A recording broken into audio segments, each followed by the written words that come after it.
नमस्कार दोस्तों, स्वागत है आप सभी का आपके अपने YouTube चैनल सब्जेक्ट पल्स में। हमारा आज का विषय करंट का विषय है और वो है मौद्रिक नीति, मॉनेटरी पॉलिसी। इस वीडियो में हम समझेंगे कि मॉनेटरी पॉलिसी होती क्या है, इसकी आवश्यकता क्यों पड़ी, मौद्रिक नीति के अंदर परिवर्तन करने से देश की अर्थव्यवस्था के ऊपर क्या असर पड़ता है, अगर मौद्रिक नीति में परिवर्तन होता है तो उससे आम आदमी के जीवन के ऊपर क्या असर पड़ता है। आइए समझते हैं और शुरू करते हैं हमारा आज का विषय मॉनेटरी पॉलिसी। देखिए, monetary policy reserve bank of India का ऐसा इंस्ट्रूमेंट होता है जिसके ज़रिए एक देश की इकोनॉमी में पैसे के प्रवाह को कंट्रोल करता है। अब सवाल ये खड़ा होता है कि एक देश की इकोनॉमी में पैसे के प्रवाह को कंट्रोल करने की आवश्यकता क्यों पड़ी। इसको समझने के लिए हम एक बहुत ही सिंपल सा उदाहरण लेते हैं। देखिए, पैसे की जो डिमांड है और जो सप्लाई है, दोस्तों इकोनॉमी के अंदर एक बहुत ही बड़ा मूल मंत्र है कि किसी भी चीज़ की अगर वैल्यू का निर्धारण आपको करना है तो उसकी डिमांड और उसकी सप्लाई, इन दोनों चीज़ों के ज़रिए ही हम उसकी वैल्यू को बढ़ा सकते हैं या वैल्यू को कम कर सकते हैं। इसी कंसेप्ट के ऊपर मौद्रिक नीति के डिसीजंस लिए जाते हैं कि मौद्रिक नीति के अंदर क्या चीज़ बढ़ानी है, क्या चीज़ कम करनी है, जिससे कि पैसे का प्रवाह हमारी इकोनॉमी के अंदर ज़्यादा हो या कम हो। इसको समझने के लिए हम बहुत ही सिंपल सा उदाहरण लेते हैं। देखिए, मान लीजिए कि हमारे गांव, हमारे शहर के अंदर एक टंकी है पानी की। उस टंकी के द्वारा हम बहुत सारे घरों के अंदर पानी की सप्लाई देते हैं। अब इस टंकी से अगर मान लीजिए यहाँ पे बहुत सारे वॉल्व लगे हुए हैं, एक वॉल्व, दूसरा वॉल्व, तीसरा वॉल्व, चौथा वॉल्व, जो वॉल्व जितना खुलेगा उतना ही पानी इन घरों के ऊपर पहुंचेगा। अब मान लीजिए कि पानी की जो सप्लाई है वो इन घरों के अंदर कम करनी है तो इन वॉल्व्स को टाइट कर दिया जाएगा तो पानी कम आएगा। अब इन घरों के अंदर अगर पानी की सप्लाई कम होगी, बहुत कम पानी आएगा, तो पानी केवल पीने के लिए काम में लेंगे कि भाई हमारी भैया मूलभूत आवश्यकताएं पूरी हो जाएं, इतना ही पानी हम काम में लें।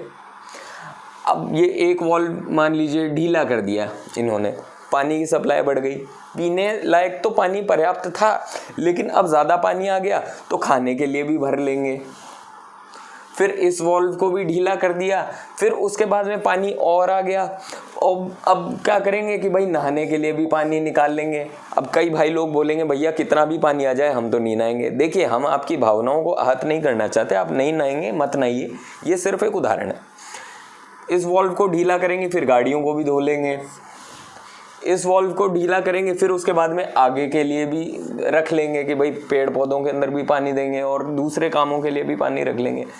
कहने का मतलब ये है कि दोस्तों, अगर किसी चीज़ की सप्लाई बढ़ेगी, जैसे सेम चीज़ पैसे के साथ में होता है, पैसा अगर कम होगा तो केवल मूलभूत आवश्यकताओं के लिए पैसे को खर्च किया जाएगा। पैसा थोड़ा और ज़्यादा होगा तो मूलभूत के अलावा थोड़ी सी लग्जरी आइटम्स लिए जाएंगे। और ज़्यादा पैसा होगा तो फिजूल खर्ची भी होगी, फिर इन्वेस्टमेंट्स भी होंगे। देखिए, पैसे की इसी सप्लाई को कंट्रोल करने के लिए मार्केट के अंदर आरबीआई मॉनेटरी पॉलिसी का सहारा लेता है। मॉनेटरी पॉलिसी का सबसे पहला जो इंस्ट्रूमेंट होता है वो होता है CRR। देखिए, CRR को कैलकुलेट करने के लिए ये होता है वैसे cash reserve ratio. Cash reserve ratio को कैलकुलेट करने के लिए बैंकों को अपने पास में कितना net demand and time liability का कुछ परसेंटेज उन्हें आरबीआई के पास में जमा करना पड़ता है। देखिए, इसी को समझिए, बैंकों के पास में पैसा कम होगा, वो लोन कम दे पाएंगे लोगों को, लोगों के पास लोन कम आएगा तो लोगों के पास पैसे की कमी होगी, पैसे की कमी होगी तो लोगों की आवश्यकताएं उस हिसाब से संकुचित हो जाएंगी। है ना। तो आरबीआई के इस सीआरआर का मतलब समझते हैं, कैश रिजर्व रेशो, जो net demand and time liability जो कि बैंक्स के पास में होती है, उसका कुछ प्रतिशत उन्हें आरबीआई के पास में रखना पड़ता है। आरबीआई के पास में net demand and time liability का कुछ परसेंटेज बैंक रखेंगे, तो यानी उतना पैसा बैंक के पास कम हो गया, बैंक वो पैसा लोन के लिए नहीं दे पाएगा। तो ये सीआरआर हो गया। दूसरा इंस्ट्रूमेंट होता है SLR, statutory liquidity ratio. Statutory liquidity ratio का मतलब है कि उसी net demand and time liability का कुछ परसेंटेज बैंक्स को अपने पास में रिजर्व रखना पड़ता है इन लिक्विड फॉर्म, यानी कि उस पैसे को आगे लोन के लिए नहीं दे सकता बैंक। लेकिन देखिए, सीआरआर आरबीआई के पास जमा कराना पड़ता है, एसएलआर जो है वो हमें खुद के पास में रखना पड़ता है बैंक्स को, लेकिन उसे लोन के लिए नहीं दे सकते। आगे बढ़ते हैं। देखिए, सीआरआर और एसएलआर को कैलकुलेट करने के लिए हमें net demand and time liability को कैलकुलेट करना पड़ता है, जिसका मतलब ये होता है कि सेविंग अकाउंट, टाइम एफडीआर वगैरह, करंट अकाउंट, सीसी अकाउंट, बहुत तरीके के अकाउंट्स होते हैं बैंक में, उनके अंदर जो पैसा ओवरऑल डिपॉजिट है उस पूरे को कैलकुलेट किया जाता है, पूरे बैंक का, कि भाई कभी भी उसकी आवश्यकता पड़ सकती है। सेविंग अकाउंट का भी एक अंश इस net demand and time liability के अंदर कैलकुलेट होता है। ठीक है जी। चलिए, अब तीसरा जो इसका बहुत ही अहम हिस्सा है, जिसे हम थोड़ा डिटेल में समझेंगे, वो होता है रेपो रेट। देखिए, रेपो रेट का मतलब होता है रीपर्चेज ऑप्शन। इसका फुल फॉर्म होता है रीपर्चेज ऑप्शन। बैंक्स को भी कभी कभार दोस्तों पैसे की आवश्यकता पड़ती है। बैंक्स को जब पैसे की आवश्यकता पड़े, भाई हमें पैसे की आवश्यकता पड़ेगी, हम बैंक के पास जाएंगे। बैंक को कभी पैसे की आवश्यकता पड़ेगी तो bankers bank reserve bank of India के पास में जाता है। तो रिजर्व बैंक ऑफ इंडिया 2 से 14 दिन तक, अगर किसी बैंक को पैसे की आवश्यकता है कि भाई 14 दिन बाद हम लौटा देंगे, 12 दिन में लौटा देंगे, 14 दिन से कम समय और 2 दिन से ज़्यादा समय, तो अगर ये चाहिए तो रेपो रेट के ऊपर बैंक को पैसा देता है आरबीआई। और ये जो रेट होती है उस रेट के ऊपर, यानी बैंक को किस रेट के ऊपर लोन मिलेगा। अब दोस्तों इस चीज़ को समझो कि अगर हमें पैसा एक particular rate of interest, suppose कीजिए 10% के ऊपर हमें मिल रहा है, हमें आगे वो पैसा किसी को लोन पे देना है तो हम 10% से ज़्यादा के ऊपर देंगे। ऐसा ही बैंक्स के साथ में होता है। रिजर्व बैंक ऑफ इंडिया जैसे ही रेपो रेट का पेच कसेगा, जैसे ही रेपो रेट बढ़ाएगा, यानी बैंक को लोन महंगा मिलेगा, तो बैंक्स भी आगे अपने कस्टमर्स को लोन महंगा देंगे, लोन्स महंगे हो जाएंगे। जहां लोन की रेट ऑफ इंटरेस्ट महंगी होगी, लोन लोग बाग कम लेंगे कि भाई पहले 50 लाख लेने वाले थे, अब यार कोशिश करेंगे कि 30 लाख के अंदर ही काम चल जाए। तो इस तरीके से जो रेपो रेट है वो लोन्स की रेट ऑफ इंटरेस्ट को इफेक्ट करता है। अच्छा, दूसरी जो एक होती है एमएसएफ, मार्जिनल स्टैंडिंग फैसिलिटी। देखिए, जैसे हमने पहले डिस्कस किया था, सीआरआर और एसएलआर ये डेली बेसिस पे कैलकुलेट होते हैं। तो सीआरआर एक ऐसी चीज़ है जिसे कि आरबीआई के पास में जमा कराना पड़ता है डेली बेसिस पे, और डेली बेसिस पे ही NDTL, net demand and time liability calculate की जाती है। सपोज कीजिए कि एनडीटीएल के अनुसार आज सीआरआर 50 करोड़ रुपए आरबीआई के पास जमा करानी है। बैंक के पास में अभी फिलहाल कैश की जो लिमिट है वो कम है, तो बैंक क्या करेगा, आरबीआई से एक दिन के लिए पैसा ले लेगा कि भाई एक दिन, हर दिन कैलकुलेट करना है, अगले दिन की अगले दिन देखी जाएगी। तो एक मार्जिनल स्टैंडिंग फैसिलिटी एमएसएफ, एक दिन के लिए अगर कोई लोन लेना है आरबीआई से किसी बैंक को, तो वो एमएसएफ के ऊपर लेगा कि भाई आज हम ले लेंगे, कल हम जमा करा देंगे। तो एक पर्टिकुलर रेट ऑफ इंटरेस्ट के ऊपर आरबीआई से वो लोन ले लेगा और आरबीआई के पास में ही जमा करा देगा। खैर, जमा कराएगा नहीं कराएगा, किसी भी काम में लेगा, लेकिन एमएसएफ सिर्फ एक दिन के लिए होता है। अमूमन बैंक्स इस एमएसएफ को सीआरआर और एसएलआर को मेंटेन करने के लिए ही काम में लेते हैं, और अगर नहीं भी लेते हैं तो किसी भी काम में ले सकते हैं। दूसरा एक होता है रिवर्स रेपो रेट। देखिए, बैंकों के पास में पैसे की कमी हो तो ऐसा मुश्किल है, लेकिन कई मर्तबा होता है। लेकिन बैंकों के पास कई बार पैसा ज़्यादा भी होता है कि जैसे मान लीजिए बैंकों के अंदर पब्लिक हॉलीडेज़ आ रही हैं, 3 4 5 दिन की लगातार छुट्टियाँ आ रही हैं, तो बैंक क्या है, देखिए बैंकों की जो इनकम है वो इंटरेस्ट इनकम होती है।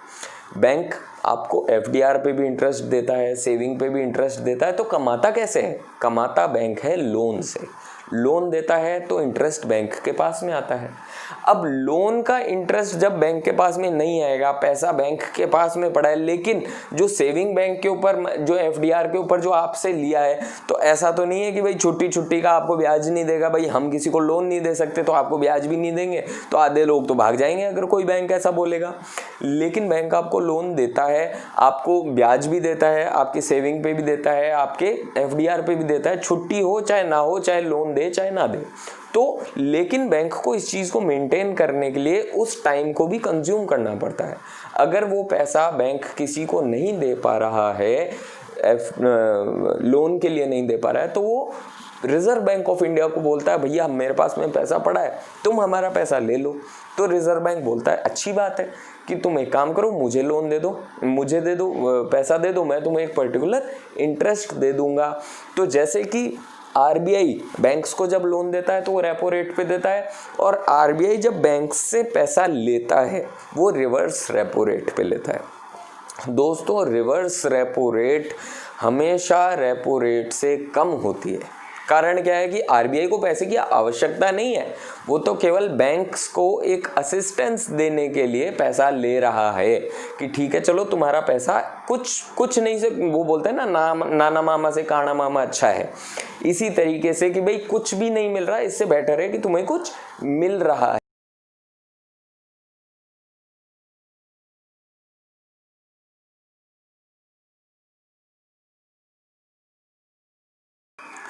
अच्छा, एक चीज और होती है, वो होती है बैंक रेट। बैंक रेट का मतलब ये होता है, देखिए एमएसएफ हमने देखा 1 दिन के लिए था, रेपो रेट जो थी वो 14 दिन तक थी। अगर मान लीजिए किसी बैंक को थोड़े लंबे पीरियड के लिए पैसा चाहिए तो वो लेगा आरबीआई से ही। आरबीआई से पैसा लेने के लिए फिर उसको मिलेगा वो बैंक रेट के ऊपर। अब जैसे कि हमने वो टंकी का उदाहरण देखा था, बहुत सारे वॉल्व थे। अब वो वॉल्व्स यही हैं, एक वॉल्व सीआरआर है, एक वॉल्व एसएलआर है, एक वॉल्व बैंक रेट हो गया, एक वॉल्व रिवर्स रेपो, एक वॉल्व रेपो और एक वॉल्व बैंक रेट हो गया।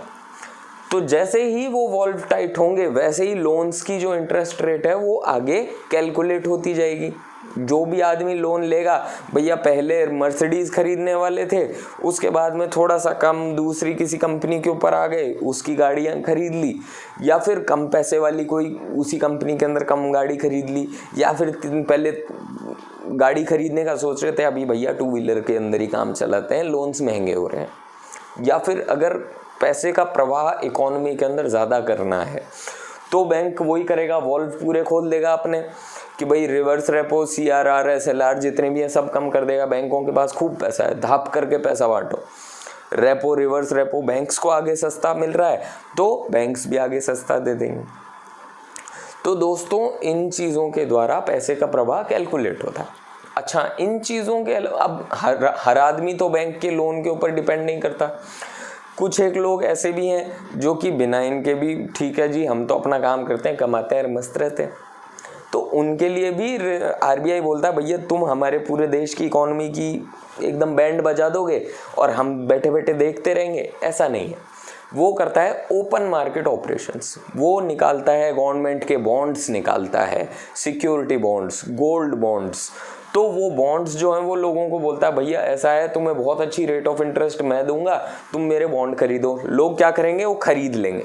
अब वो क्या करेगा, एक कागज का पत्थर आपको पकड़ा देगा, पैसा आपका ले जाएगा। और कागज का पत्थर क्या है, पैसा तो नहीं है, उसको देख करके आप कुछ खरीद नहीं सकते। हालांकि एक अरसे के बाद में आपको उसके ऊपर रेट ऑफ इंटरेस्ट अच्छा मिल जाएगा, लेकिन अभी फिलहाल वो एक केवल कागज का टुकड़ा है। आपकी लिक्विडिटी रिजर्व बैंक ने अपने पास में खींच ली, यानी कि जो सप्लाई है पैसे की वो रिजर्व बैंक ने अपने पास ले ली।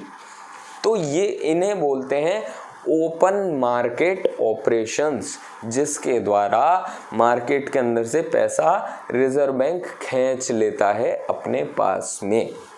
देखिए हर एक बैंक जो है, अब हमने अभी तक तो समझ लिया कि रिजर्व बैंक जो है वो बैंक्स को किन किन तरीकों से पैसा देता है या लेता है या बैंकों के ऊपर बंदिशें लगाता है। बैंक्स आगे जो कस्टमर्स को देते हैं वो इन पर्टिकुलर रेट ऑफ इंटरेस्ट के ऊपर कुछ परसेंटेज जोड़ करके एक रेट निकाली जाती है जिसे कहते हैं बेस रेट। ये हर एक बैंक की अलग अलग होती है और ये भी किस बेसिस के ऊपर रहती है। देखिए बैंक के अंदर जो फंड्स होते हैं वो दो तरीके के होते हैं। एक होते हैं high cost funds. High cost funds का मतलब होता है जिस पैसे को अपने पास रखने के लिए बैंक को कस्टमर को ज़्यादा रेट ऑफ इंटरेस्ट देना पड़ता है, यानी कि FDR, रिकरिंग डिपॉजिट या फिर सुकन्या समृद्धि, PPF वगैरह के अंदर बैंक अगर आपसे पैसा लेता है तो आपको बहुत अच्छी ब्याज दर देता है। इन्हें बोलते हैं हाई कॉस्ट फंड्स, यानी बैंक को पैसा ज़्यादा देना पड़ा इस पैसे को अपने पास रखने के लिए। कुछ होते हैं low cost funds. Low cost funds होते हैं करंट अकाउंट सेविंग अकाउंट, जिसे शॉर्ट फॉर्म में बैंकिंग टर्मिनोलॉजी के अंदर कहा जाता है CASA. Current account saving account के अंदर जो पैसा है, करंट अकाउंट में तो वैसे ही कुछ नहीं देता, सेविंग अकाउंट के अंदर भी गिना चुना कुछ ब्याज देता है बैंक अपने कस्टमर को। तो इस पैसे को अपने पास रखने के लिए बैंक को लो कॉस्ट फंड यानी बहुत कम पैसा आपको देना पड़ता है कि ठीक है भाई सेविंग अकाउंट के ऊपर कुछ छोटा सा आपको ब्याज दे देगा, या फिर करंट अकाउंट के अंदर तो ठीक है आपको बोलेगा आप अच्छे से लेन देन करो, हम आपके साथ हैं, देंगे हम कुछ नहीं। तो ये हो गए लो कॉस्ट फंड्स। तो दोस्तों जिस बैंक का कासा और लो कॉस्ट फंड डिपॉजिट ज़्यादा होता है उस बैंक की बेस रेट हमेशा कम होती है। क्यों बेस रेट कम क्यों होती है? क्योंकि उसके पास जो पैसा है उसके ऊपर उसे ब्याज कम देना पड़ रहा है, तो वो आगे लोन जो आपको देगा वो भी कम ब्याज के ऊपर देगा। भाई खर्चा जब कम हो रहा है तो आगे लेगा भी कम। तो बेस रेट इस तरीके से कैलकुलेट की जाती है। तो ये मौद्रिक नीति हमने समझी। मौद्रिक नीति के द्वारा हमारी इकोनॉमी के ऊपर क्या क्या असर पड़ते हैं, किस तरीके से हमारी इकोनॉमी के अंदर परिवर्तन आते हैं मौद्रिक नीति, और किस तरीके से, और पैसे की जब डिमांड ज़्यादा है, जब सप्लाई ज़्यादा हो जाती है पैसे की, तब क्या होगा कि भाई मान लीजिए पैसा लोगों के पास भरपूर मात्रा में है, हर आदमी बड़े बड़े कार लोन ले रहा है, खूब बड़ी बड़ी गाड़ियाँ खरीद रहा है। तो मर्सिडीज़ वाला भी सोचेगा यार पहले महीने में 5 गाड़ियां बिकती थी, अब भैया हमारे महीने में 50 गाड़ियां बिक रही हैं, तो क्या करेगा कि महंगी गाड़ी और निकाल देगा। या फिर अपनी जो गाड़ी है उसके ऊपर कोई एग्जिस्टिंग अगर वो चल रही है उसकी स्कीम, तो उसे कम कर देगा, भैया बिना स्कीम के ही ज़्यादा बिक रही है मेरी। तो यानी कि इस सप्लाई के द्वारा, पैसे की सप्लाई के द्वारा मार्केट के अंदर जो रेट्स हैं वो बढ़ जाएंगी। हर एक चीज़ की, मर्सिडीज़ तो केवल एक एग्जांपल है, हर एक चीज़ की रेट्स बढ़ जाएंगी, कि मोबाइल की रेट्स बढ़ जाएंगी, एसीज़ की रेट्स बढ़ जाएंगी। इसका एक बहुत ही जीवंत उदाहरण है कि देखिए किसी भी सीज़न के अंदर आप जाएं, आप शादियों के सीज़न के अंदर डीजे की बुकिंग कराएंगे तो महंगा हो जाएगा, जबकि आप आम दिन डीजे वाले के पास में जाएंगे वो भैया ताश पत्ती खेलते हुए मिलेगा, बोले भाई साहब ऐसा है घर पे ही बैठा था, शादी के सीज़न में तो 5000 में चलता हूँ, अभी 500 में ही चलूँगा। तो जब डिमांड ज़्यादा होती है किसी भी चीज़ की तो उसकी रेट बढ़ जाती है। शादी के सीज़न में डीजे वाले की डिमांड बहुत है, वो भाई टाइम देता है 2 घंटे ही आऊँगा, 2 घंटे के बाद चला जाऊँगा। ये बैंड वाले इनके बहुत नखरे हो जाते हैं उस टाइम पे। तो डिमांड, उनके नखरे इसलिए नहीं है कि वो पर्टिकुलर, लेकिन डिमांड उनकी ज़्यादा है इसलिए उनके नखरे हो गए।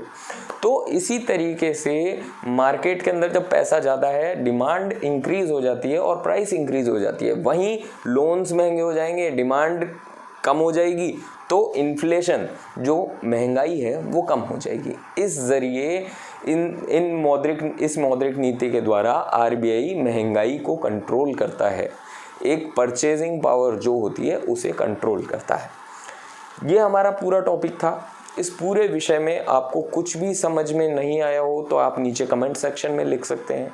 अगर अच्छा लगा हो तो लाइक और शेयर कर सकते हैं।